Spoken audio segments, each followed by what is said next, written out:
Well, when we started Rebel News 9 years ago, we were very focused on Canada. It made sense. We were all Canadians. But at Sun News, previously, I had gotten to know a little bit through interviews Tommy Robinson. It was difficult to reach out to him because I was scared. Everything I could find about the guy online said that he was racist and even anti Semitic. And that didn't sit well with me. So the very first question I asked him in my first interview back on Sun News was, are you a racist? And I sort of knew he wasn't, but I just thought I'd better check. Well, here we are 10 years later. I know for a fact he's not racist. In fact, first time I ever met the lad, when we hired him at Rebel News, he came in with his best friend since childhood who happened to be black. That's how it is when you're from Luton Town, one of the most racially diverse places in the UK. We've been following Tommy, his crusade against child rape gangs in the UK, how his journalism has brought upon him censorship. And we've covered his last two mega rallies in London. Alex Lavoie represented us on June 1st and July 27th. One of the men who shared the stage with Tommy Robinson is our guest today. His name is Laurence Fox. He's an actor, he's a journalist, he's a political activist. And I have to say, he could be targeted by the government in the UK for their extreme attempts to stop people from criticizing government policy on many of these issues. Joining us now is Laurence Fox. Laurence, great to see you again. Thanks for taking the time. Thanks for having me, Ezra. I think you're right. The Times did a hit piece. Well, it was written by Hope Not Hate, Hate Not Hope is what they should be called. And I think I'm number 2 on the government's hit list at the moment, yeah. I believe that because you have a devil-may-care attitude. I mean, there's something about your style I get a real kick of. I mean, even tiny things like smoking in an interview. By the way, I love it. But I think you're the kind of person that the government would love to arrest because you're a kind of lightning rod and you have rivals and you have people who are mad at you anyway. So if they arrested you, they would get a lot of people who would cheer that. And you know, you're an indigenous Brit, so you have no race card to play in the game of politically correct poker. And they've arrested you before, haven't they, over COVID matters? Am I right? They didn't arrest me over COVID. They arrested me over ULEZ, and I think they stopped the investigation. 9 months. They took all of my devices, my kids' devices, everything. They locked me up in a cell for a day, and they just, the police like to intimidate and harass and bully in Britain, certainly the Met Police. So I'd left London. I didn't feel safe in London, so I've moved to somewhere very far away, which was good. Just for our Canadian viewers, ULEZ stands for Ultra Low Emission Zones, or as they're sometimes called here, 15-minute cities.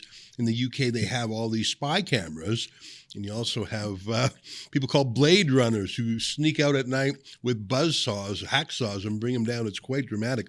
Anyhow, Laurence, I want to talk about the current craziness in the UK. You were there on June 1st and July 27th at these massive, peaceful, patriotic rallies, family rallies, no violence, lots of, I'd call it a festival feeling even, tons of flags.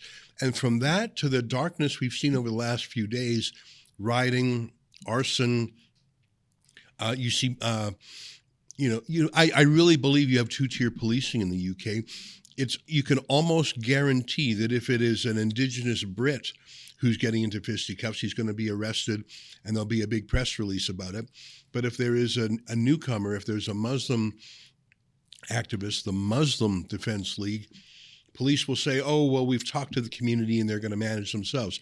I really have never seen such a bifurcation, such a dichotomy in policing. It's almost as if they really do check the color of your skin before they decide what to do with you. They do. And it's incredibly terrifying, actually, because it's happened so. I mean, look, we've all been seeing what's happening across the West as the West, breathes its last breaths.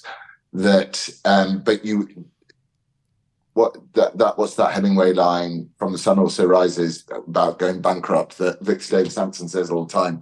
You go bankrupt slowly and then very, very quickly. Mm-hmm. And Britain has gone bankrupt very, very quickly into an authoritarian state, not dissimilar from what Joe Biden did in terms of the US situation.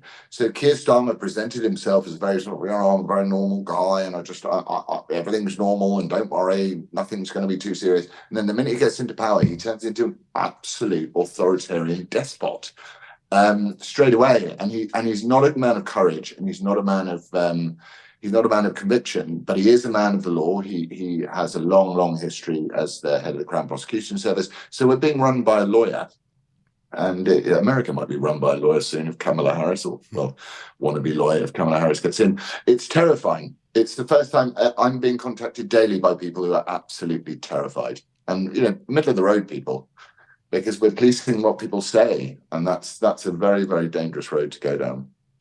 It's crazy because. Listen, everyone can use harsh language. The police went to extreme lengths over the last 10 months. Whenever they heard Allah Akbar or jihad or globalize the intifada or from the river to the sea, they turned themselves into pretzels saying, no, you have to understand, in the right context, that's a peaceful jihad they mean. It means a struggle with themselves. There was no words from the Islamist left that would arouse the police to action for a hate crime and a thought crime. And by the way, I myself don't support thought crimes. I mean, there were enough real crimes being committed. You don't have to go after a verbal crime. But let me give you an example. Here's a lad, he's in his 50s, from the UK jurisdiction of Cleveland. It's not just Cleveland, Ohio. There's a Cleveland in the UK. Their Twitter feed is posting all the people they've arrested. And I don't know how this works, Laurence. They were only arrested a day or two ago. They've already been tried, convicted, and sentenced. Here in Canada, there would be weeks or months. They would have police document disclosure. They would hire a lawyer, and they would, I've just never heard of these drumhead trials. But this one guy, they jailed him for 26 months, more than 2 years, for shouting at and gesticulating, that means waving your arms at, police. How is that even a crime? There are rape gang members in the UK who have raped dozens of girls hundreds of times who get a quicker sentence than the great gesticulator. I find it shocking. I do too. It's an attempt by the police and by the Crown Prosecution Service and their regime to look like they're tough on crime. But the problem is the UK prison system is hugely overcrowded anyway.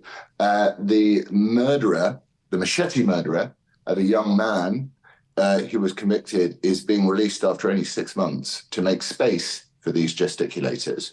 And Parliament is sat silent, so Parliament hasn't even been recalled.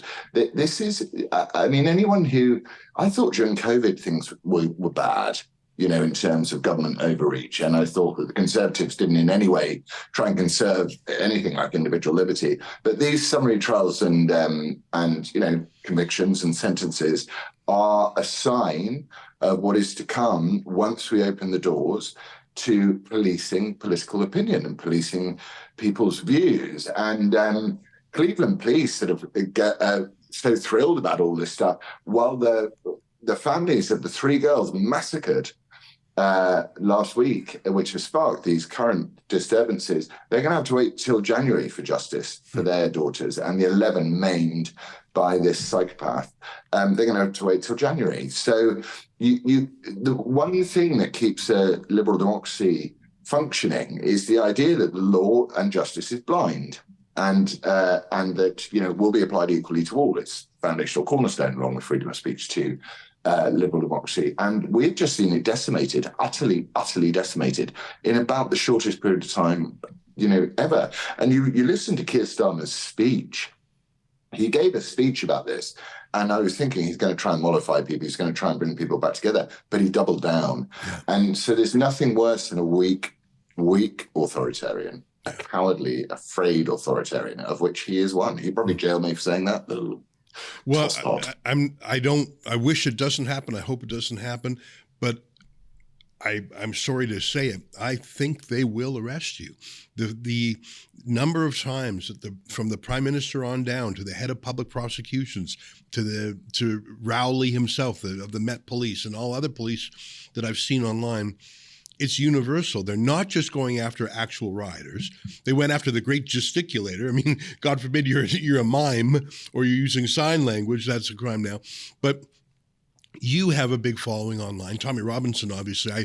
I'm surprised they haven't dropped, special forces down to arrest him. I bet you MI6 has more people tracking Tommy Robinson than any jihadist right now. I'm surprised they haven't arrested him yet.